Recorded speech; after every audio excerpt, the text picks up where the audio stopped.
programa Raquel Ponto com você está iniciando mais uma vez hoje, quarta-feira. Espero que você tenha um dia excelente aqui do canal 14 Net Claro Anápolis.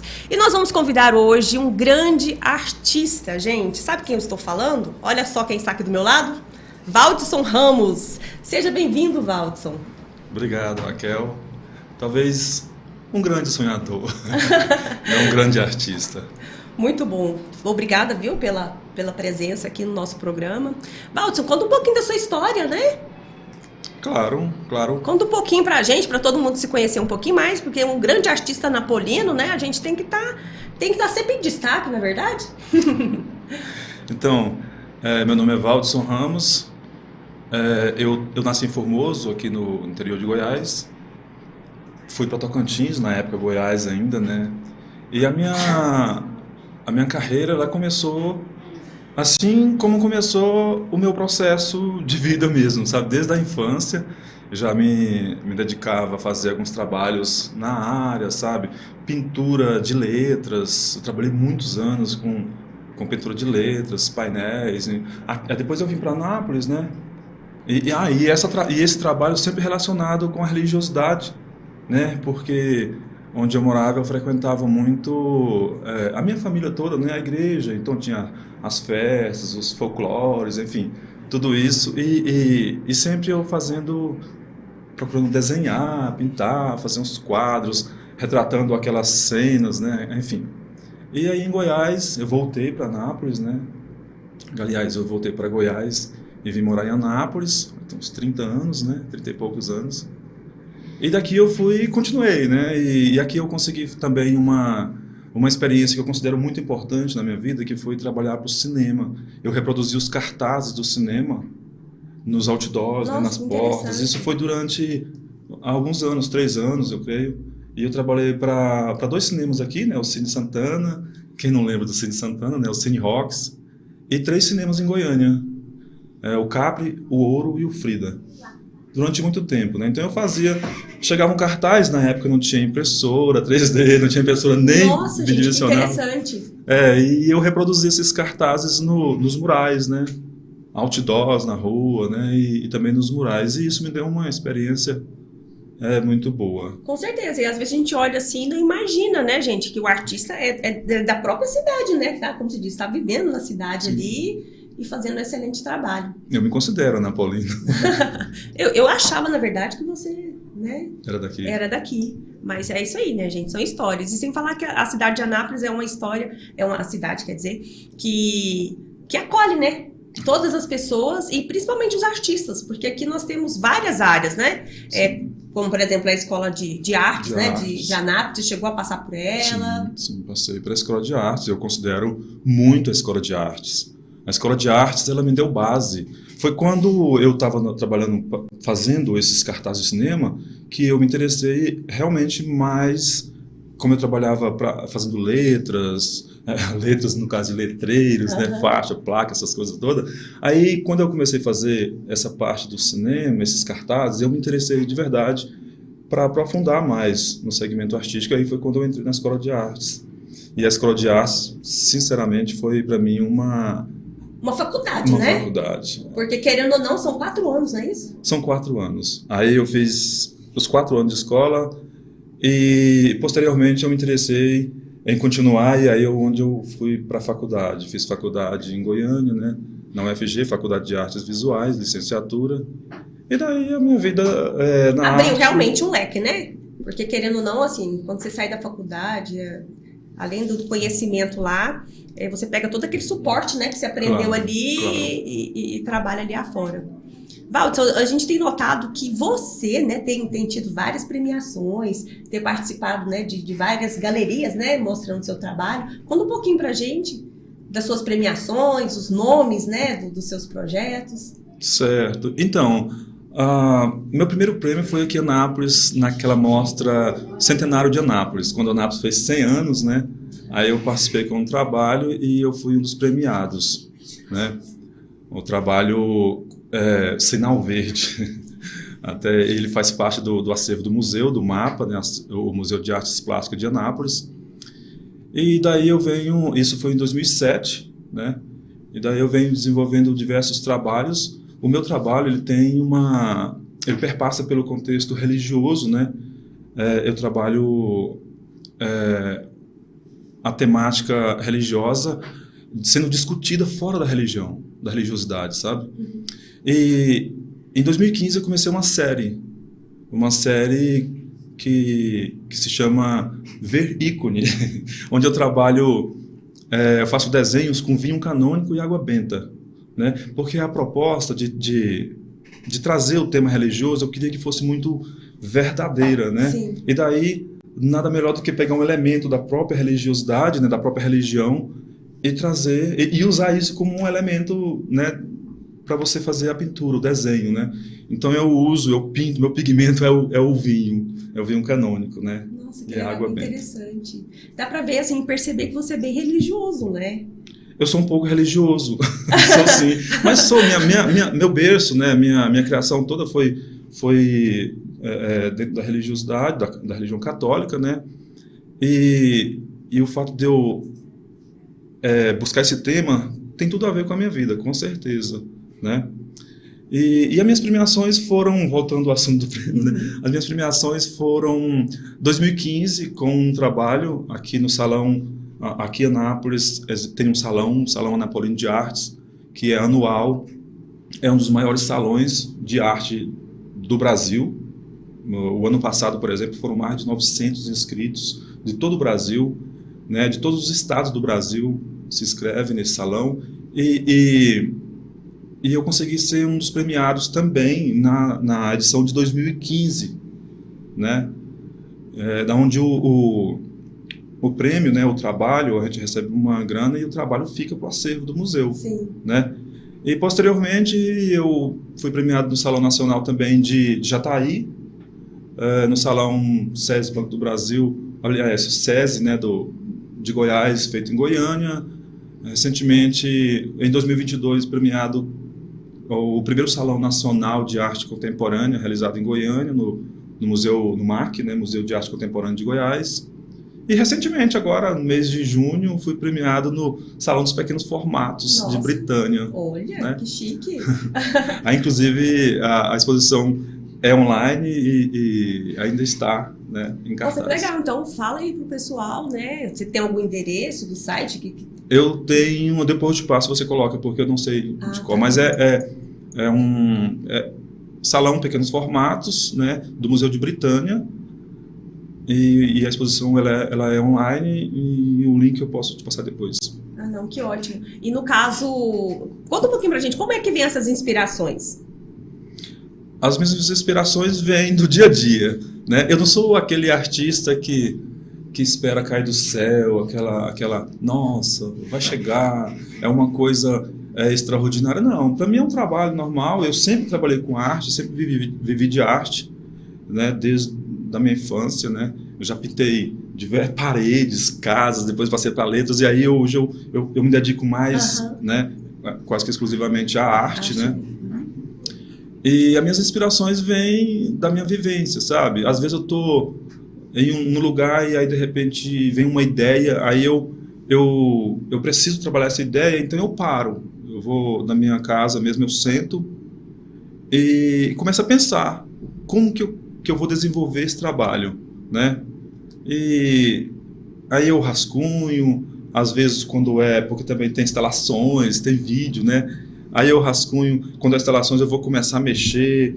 Recentemente um trabalho que foi premiado, por exemplo, no Salão Nacional, foram feitos com pedras, né? Umas pedras de Pirinópolis, do Rio das Almas, né? Aí você faz o quê? Você faz colar? Você estrutura toda a peça? Como que funciona? Esse trabalho em específico, eu fragmentei uma pedra. Eu peguei uma pedra e fragmentei ela em 12 partes, né? 12 partes, perdão. E cada parte que eu fragmentava, eu desenhava, partia em dois, desenhava uma, e esse desenho reproduzia exatamente num ponto de vista, né, a fotografia, e desenhava esse pedaço, e esse que eu desenhava, eu dividia de novo, e o outro pedaço que eu não desenhava, ele ficava para ser exposto. E assim sucessivamente, deixando claro que cada pedaço que foi dividido não tem como voltar mais, só ficou a memória que foi o desenho, né? E também aí tem essa relação da religiosidade, sabe? De 12, mais uma pedra inteira com as 12 frações, né? E aí vem a relação com 12 apóstolos, enfim, e vem diversas relações com a religiosidade. E vem a relação também com a temática social, é uma pedra tirada do Rio das Almas, em Pirinópolis, uma cidade que foi explorada, que foi, a origem dela é de escravidão, de exploração aurífera, enfim, é uma discussão bem longa sobre esse trabalho. E questão de cores, né? Porque eu acho que todo artista ele tem uma técnica, ele tem uma maneira de trabalhar. Como que você lida com a questão das cores? É sempre aquelas cores mais vivas ou aquelas cores mais neutras mesmo? Então, Raquel, eu gosto muito de cores vivas, mas essa série em específico, que eu venho trabalhando desde 2015, ela tem um tom só. Ela é quase que monocromática, né? Porque é um tom de vinho, então tem um tom de ferrugem, alguma coisa de oxidação, né? Que é bem isso que acontece quando você usa o vinho, né? E é uma cor que diferencia do desenho, da pintura, né? Essa tonalidade faz o trabalho ficar um pouco diferente. Você, se não me engano, deve ter dado uma olhada nos meus trabalhos e viu que essa tonalidade ela é diferente, né?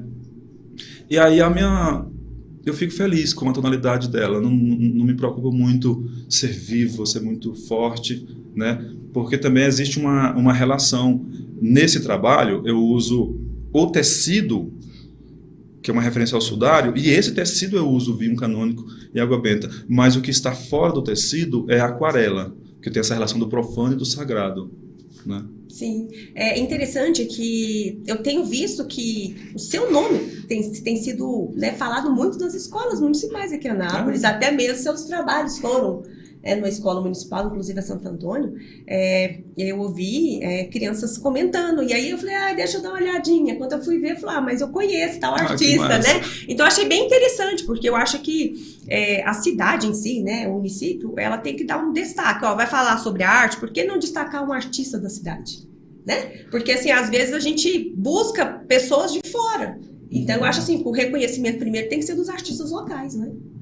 Eu concordo. Que legal ouvir Você nem isso. sabia disso. Eu ouvi uma vez uma amiga da própria igreja, né, falar, minha filha chegou, falando que a professora estava mostrando um trabalho de uma pessoa que pinta com vinho, e eu achei interessante. Aí ela foi ver e falou, esse aqui é amigo nosso, lá da igreja, que eu conheço, inclusive, as meninas, né? Por isso que eu falo da importância da gente estar dando destaque, principalmente às pessoas locais, né? Eu gosto muito disso, Raquel, porque a arte ela tem que ter esse significado, tem que ter essa importância, né? Tem que causar inquietações, tem que fazer as pessoas pensarem, né? E usar uma obra de arte numa escola é fazer esse trabalho, né? É fazer os alunos questionarem, pesquisarem, descobrir algo novo. Para mim, o trabalho da arte, a arte em si, ela tem que partir por aí. Na verdade, a arte eu considero como um mistério, né? Porque você vê ali uma peça, você entende uma coisa, então cada um que chega a ver, né, aquela imagem, ela, querendo ou não, ela entende de uma forma diferente, não é isso? Sim, Raquel, a obra de arte, o trabalho de arte, em específico a arte atual, ela não pode ser nem definida como arte, como ela em si, porque o que pode ser definido é a relação dela com outra coisa, certo? Por exemplo, um trabalho o primeiro trabalho que eu fiz dessa série é um tecido cobrindo um crucifixo e ao mesmo tempo descobrindo umas moedas. E cada pessoa tem uma relação com esse trabalho, sabe? Uma pessoa chegou e falou, nossa, isso parece que você está falando de certas coisas ilícitas da igreja e tal. O outro falou, não, eu já entendi como as pessoas cobrem, deixa de lado o que é sagrado, dá atenção ao que é profano, a outra relação de Judas. E aí você vai, pessoalmente, dialogar com o meu trabalho. Né? A arte ela tem essa função. Você, enquanto jornalista, você vai ter uma relação. Você, filósofo, tem outra relação. E cada pessoa, né, tem uma relação com o trabalho. A sua vivência, a sua experiência de vida se relaciona com a arte. Ela é bem aberta, né? Eu costumo dizer que a arte ela não fecha questões, ela abre questões. E aí vão ser discutidos a partir do seu entendimento, do seu ponto de vista, né? Muito interessante. Eu queria relatar um episódio que aconteceu que recentemente, o ano passado, de julho a outubro, eu tive uma exposição aqui na Galeria de Arte Antônio Cebazoli e ficou 3 meses, né, em cartaz. E eu tive algumas experiências, assim, sabe?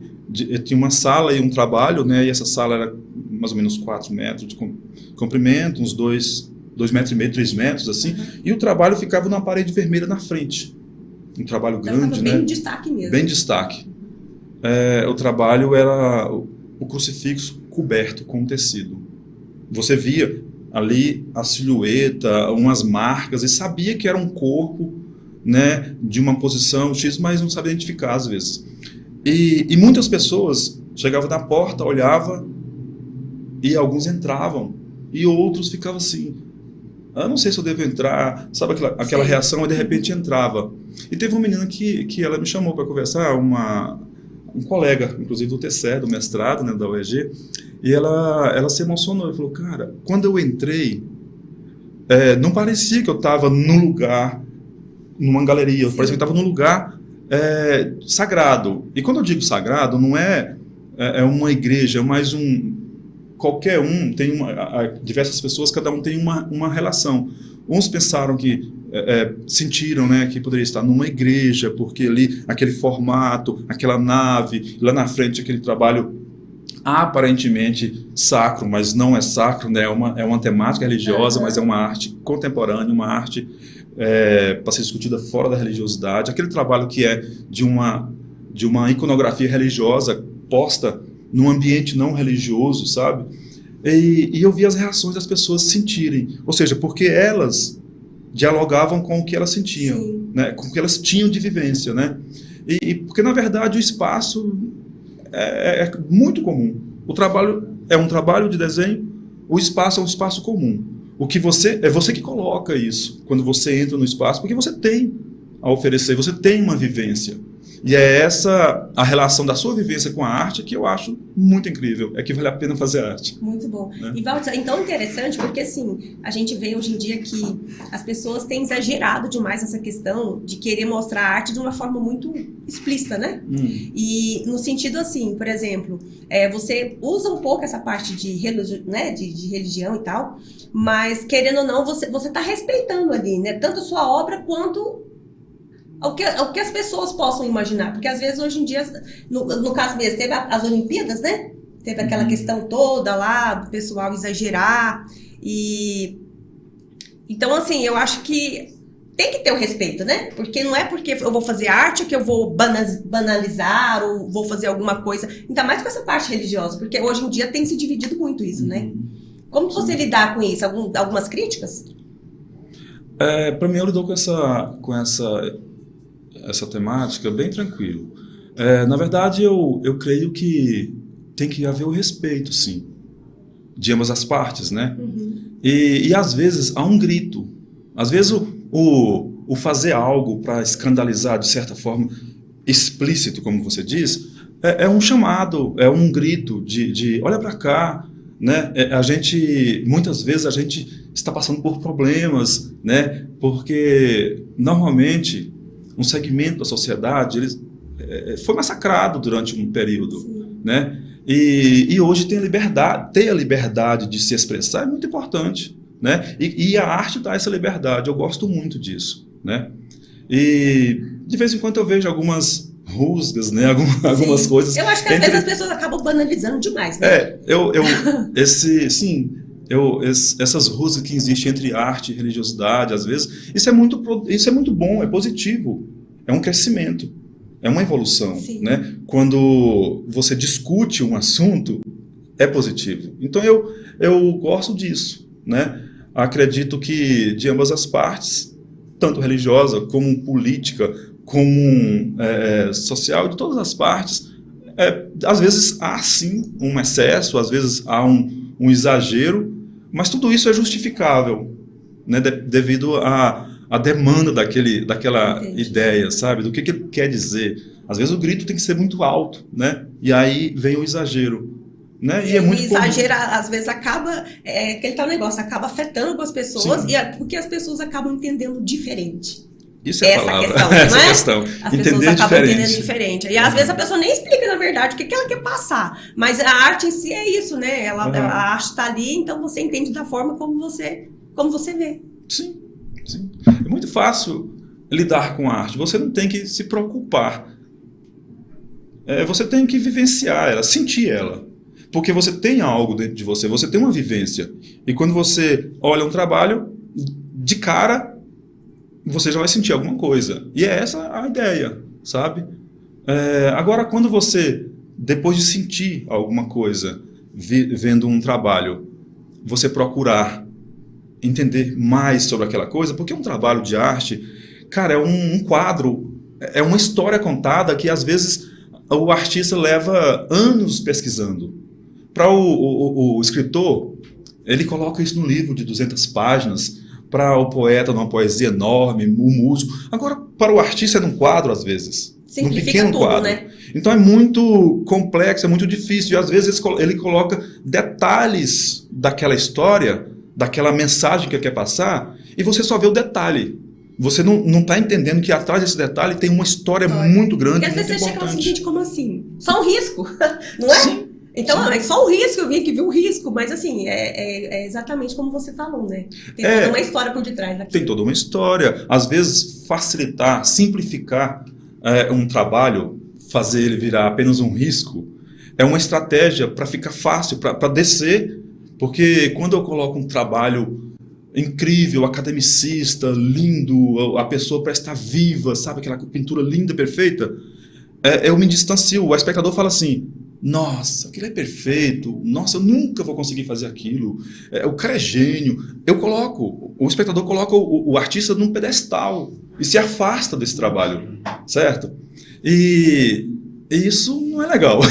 Né? O legal é você fazer assim. E você fala, quando eu faço um trabalho assim mais simples, mais simplificado, você fala, cara, até eu não consigo, meu menino faz. Ah, que massa, então é isso mesmo, vamos discutir esse assunto. Você consegue. Vamos conversar? É como se eu descesse do pedestal. O artista desce do pedestal e coloca um assunto na mesa para conversar, sabe? É essa a proposta da arte simplificada esteticamente. Porque a estética, ela perde. Hoje em dia, a estética não é tão relevante. O mais relevante é o conteúdo que tem naquele trabalho. Diferente de antigamente, que a estética era muito forte, né? E essa questão, por exemplo, da obra em si, o artista ele consegue fazer uma obra, mas aquela obra ela é única, né? Por mais que ele tenta criar uma próxima, tipo assim, tenta copiar, né? Fazer uma réplica ali. Umas réplicas. Oi? Sim, uma réplica. Não é a mesma coisa, né? Ele não consegue, assim, 100% fazer aquela mesma obra, assim, da mesma forma que a outra. Não consegue, porque mesmo que for do mesmo jeito, a mesma aparência, não dá, porque cada pincelada que você deu, cada forma usada, cada martelada, né, que você faz, é única, sabe? E a obra de arte, o trabalho de arte, ela adquire uma aura, sabe? Uma vida que faz dela ter sentido. Aquele momento que ela foi construída, ela foi construída dentro de diversos símbolos, sabe? Eu estava tenso, eu também estava apaixonado e ao mesmo tempo fazendo. Depois que ela acabou, esse momento já vai ser outro, sabe? Então ela questão de emoção, né? De sentimento. Né? Ela tem uma carga muito forte e uma aura própria, cada obra de arte, né? E que se você fizer uma réplica, é muito raro. As pessoas fazem hoje, por exemplo, tiragem, mas aí já é uma gravura, por exemplo. Eu faço a matriz, né? E aí eu tiro uma e coloco 10 tiragens, né? Isso é muito especificado, inclusive, né? Raramente a gente faz um trabalho e depois faz uma maquete desse trabalho. Raramente, né? Existem pessoas que fazem, mas raramente a gente faz. Por exemplo, esses locais, né, que, por exemplo, a galeria, que tem ali as obras de artes, né? Como no caso você também, né? Tem obras também, né, em galerias. Sim. No caso, fica de imediato para o local, ou o artista ele vai ter, daqui a uns anos, acesso àquela peça novamente? Como que funciona? Então, Na verdade, galerias, elas são diferentes, ela tem uma outra função do museu. Do museu, uhum. E aqui em Anápolis, por exemplo, eu vou ter, inclusive, eu quero falar um pouco do museu, o qual eu trabalhei à frente do museu durante 2 anos, né, coordenei o Museu de Artes de Anápolis, o MAPA. O museu ele tem a função de cuidar, né, de catalogar, cuidar, proteger e manter esses trabalhos, né? Aqui no Museu de Anápolis temos mais de 500 trabalhos, né? E o museu tem mais de 30 anos de existência. E aí esse lugar serve para isso, para cuidar, manter os seus trabalhos. Então, às vezes, esse museu consegue os trabalhos de doação, às vezes aquisições, né, através de projetos, e também, às vezes, a grande maioria, por meio dos salões, que o salão, por exemplo, Anapolino, seleciona 20 e poucos artistas, desses 20 e poucos, 3, 4, às vezes 5 são premiados e esses trabalhos vão para o museu, faz parte do acervo, né? A galeria ela é um lugar para expor o trabalho, é um lugar de expor, né? A galeria pública, tanto a galeria particular, né? Porque o papel da galeria, sobretudo da Galeria Antônio C. Basoli, que é aqui na Praça Bom Jesus, é expor o trabalho, né? É movimentar a arte, né? O trabalho que a gente produz. E tem a galeria particular, né? Eu particularmente eu tenho uma galeria que me representa em Brasília, que é a Galeria Referência.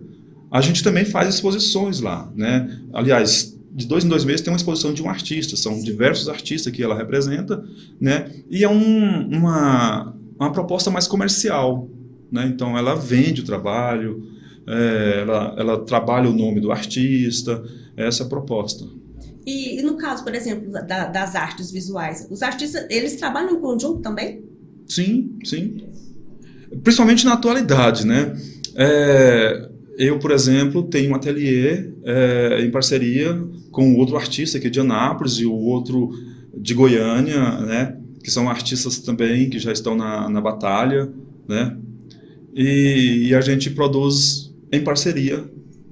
Não só produz trabalhos, mas também abrimos o ateliê para outros artistas, sobretudo aqui de Anápolis, né, para desenvolver algum projeto, né, alguma pesquisa, e essa é a proposta. Eu acho que a união faz a força. Sim, mas eu estou falando assim, no sentido também de criar uma peça, vamos supor. Ah, sim. Tem essa colaboração de todos ali na peça? Tem trabalhos coletivos, né? Existem coletivos artísticos, né? Diversos coletivos artísticos, que as pessoas produzem, um coletivo de 8 pessoas produz um trabalho, né? Um coletivo de 3 pessoas, né? Então é muito comum isso. E como que é feito isso? É elaborado, primeiro assim, vocês têm que ter um tema, e aí vocês, cada um dão uma dica do que vai ser feito, como que funciona, no caso? Eu imagino que é assim, eu não participei de um coletivo produzindo um trabalho só, mas cada um tem uma ideia e a ideia não é dele, é do grupo. Né? Não, eu tive uma ideia. Exatamente, a ideia é fechada. Eu estou falando isso baseado no Grupo Empresa, que é um dos maiores grupos de performance do mundo, que é de Goiânia. Né? Eu tenho a honra de dizer, porque eu tenho muitos colegas, né, que fazem parte desse grupo, né? E é um grupo que já rodou o mundo inteiro, já ganhou diversos prêmios e pouca gente conhece, né? É justamente isso, por isso eu estava te falando. A importância da gente divulgar as pessoas daqui, e daqui de Goiás também, né? Sim. Porque às vezes a gente conhece um artista lá de fora, a gente dá todo aquele, né? Né? E a gente tem que fazer aquele os artistas daqui também, né, claro, Valdson? Claro. Muito bom. Valdson, olha só, como que você lida com o bloqueio criativo? Já aconteceu de você estar criando alguma coisa e de repente bloquear ali? Sim, então já aconteceu demais, é muito comum, acho que depende muito do momento que você está passando, sabe? Teve momentos que eu tinha que produzir um trabalho e aí aconteceram algumas coisas muito difíceis que não deu e não é legal, sabe assim, é muito ruim. Mas você também tem que saber que você é um profissional. A gente vê muito isso no teatro, né? Sim, com certeza. Quantas vezes a gente estou falando porque a gente fez teatro junto. Nós amigos de teatro, né? Gente. E quantas vezes você estava chorando no camarim, mas tinha que enxugar as lágrimas e entrar para interpretar um personagem que ria, né? Que estava feliz. É mais ou menos a mesma coisa. Se eu tenho um compromisso com a minha carreira, eu tenho que encontrar um jeito de... E o teatro me ajuda muito, né? Que bom. De superar isso, né? Então, eu acho que todo artista tinha que fazer teatro, né? Muito importante. Verdade, toda pessoa tinha que fazer teatro. Na verdade, eu julgo ele como assim... como principal, na verdade, porque no teatro você acaba aprendendo a dançar, a cantar, né, a interpretar em si. Então, eu acho que é um conjunto, né? Você lidar com a arte em si, com cores, né? Então, objeto, cenário, então... Sim, e o mais importante do teatro é ele ensina você a lidar com o seu próprio corpo. O seu corpo é a ferramenta de trabalho. Então, você controla as suas emoções, coisa que é muito difícil fora, né? Você não vai aprender isso naturalmente. Às vezes, um psicólogo tem que ensinar você a controlar as emoções, né? E no teatro você aprende a controlar fisicamente a respiração peitoral, a respiração diafragmática são diferentes, a emoção na hora de falar, você tem que saber onde busca, e você sabe que tudo isso está dentro do seu corpo, e o teatro dá a possibilidade de trabalhar isso e de dominar isso. É muito legal. O teatro contribui muito. Contribui muito com a minha vida, com certeza. Ai, que bom. E com a minha também, viu, Valdson? Valdson, que pena, gente. Já estão falando ali que o horário já tá acabando. Não acredito. Passa rápido. Aqui a gente vai, bate papo aqui, de repente, como assim? Já acabou o tempo? Já acabou. Valdson, para encerrar aqui o nosso programa, né, nossa entrevista de hoje, o que você tem para dizer para as pessoas a respeito da arte? Em questão, por exemplo, a pessoa que se interessar, né, a querer viver da arte, né, a querer fazer a arte em si, uma pessoa que está descobrindo aí que está realmente, que é, na verdade, o artista, porque eu acho que o artista, ele se descobre, né, e depois, como se diz, ele se liberta aí, né. O que você teria para dizer para as pessoas sobre essa importância da arte, quem quiser estar buscando, né, viver da arte? Eu quero dizer para você que gosta de arte, que está interessado em fazer arte, cuidado, isso pode se tornar realidade. Tá? Estudem, não dá para você fazer algo superficial, você tem que pesquisar, você tem que ter uma pesquisa, e essa pesquisa, ela tem que refletir no seu trabalho, né? Tem que ser verdadeira, né? Não dá para fazer uma arte de casca, né? Uma pintura, um desenho que é só no quadro. Tem que ter uma alma, tem que ter uma história por trás desse trabalho, né? Então, busque a técnica, mas busque muito mais o conhecimento. Então é isso, gente. É arte e conhecimento. Porque a arte é conhecimento, né? A gente sempre, todos os dias, está em busca de algo novo, né? Com certeza. Valdson, que pena que acabou, né? Pois vamos marcar outras vezes aqui pra gente prosear mais. Vamos sim. Muito obrigada aí pela sua presença, viu? Vem aqui mais vezes no programa pra gente estar falando até mesmo dos seus novos, né, trabalhos. E com certeza, todos os dias você deve criar alguma coisa, né? Claro. Recentemente, posso dizer, dia 24, pessoal, tem uma exposição que abre aqui na Galeria Antônio Cibasoli, Panorama da Arte Contemporânea de Goiás. Que legal. E são 30, 40 artistas, e tem um trabalho meu lá, dos trabalhos que eu também vou participar. Nossa, então, é um convite para vocês, né? No dia 24 é a abertura aqui na Galeria Antônio Cibasoli, e depois, na segunda-feira, aberto a visitação, né, no horário comercial. É isso aí, gente. O convite está dado. Vamos lá, né? Conhecer um pouco mais do trabalho, né, do artista visual, né? Valdson Ramos. E é isso, gente. Que pena que o nosso programa acabou. A gente vai ficando por aqui. Muito obrigada mais uma vez pela sua participação. E até mais. Tchau, tchau. Valeu, até mais.